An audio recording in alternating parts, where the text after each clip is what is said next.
Have you ever wondered what it's like to work on the railroad? It sounds like a classic American job, right? But for thousands of rail workers today, it's a non-stop grind that's pushing them to the breaking point. And that's the real story behind the recent contract rejection that has everyone talking about a potential national rail strike. So, what happened? A deal was put on the table, negotiated by union leaders and the railroad companies. From the outside, it might have seemed like progress. It included a significant pay raise, which is always good news. But for the people who actually operate the trains, the ones who keep our country's supply chain moving, money wasn't the biggest issue. The real sticking point? Their quality of life. Imagine being on call 24 hours a day, 7 days a week. You get a call and have just a couple of hours to report for a shift that could last 12 hours or more.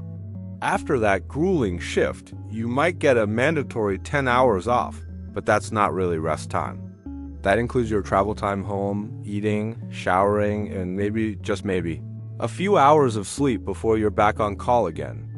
This cycle repeats endlessly, leaving workers in a constant state of exhaustion. Now, let's talk about sick days. The proposed contract offered one paid personal day. That's it. One day. It didn't include any dedicated paid sick leave. This has been a major point of contention. Workers have been disciplined or even fired for taking time off for a doctor's appointment or a medical emergency. They're forced to choose between their health and their job. If they need to see a doctor for a routine checkup, they often have to schedule it weeks or even months in advance and hope that it falls on a rare day off. If they get sick unexpectedly, they face a penalty. This isn't just about convenience. It's a serious safety issue. An exhausted, unwell conductor or engineer is a risk not only to themselves, but to their crew and the public. These are demanding, high-stakes jobs that require complete focus.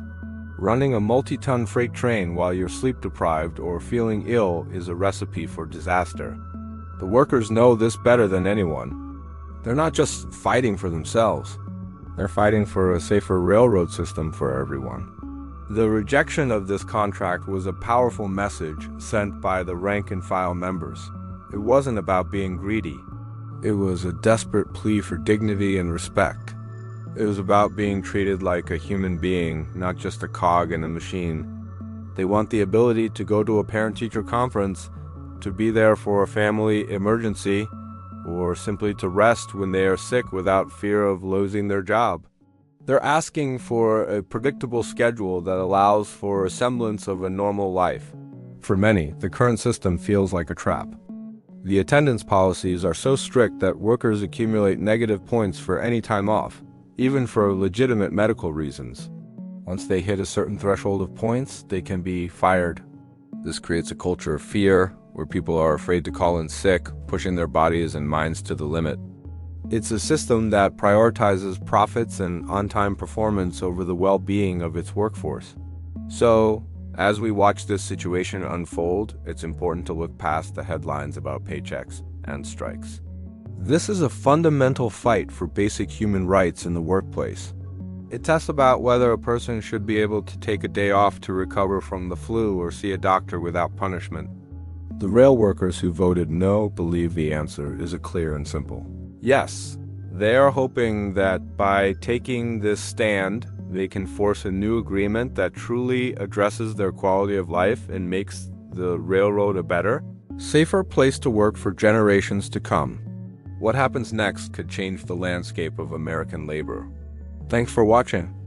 If you found this explanation helpful, give this video a like and subscribe for more deep dives into the stories that matter. See you next time.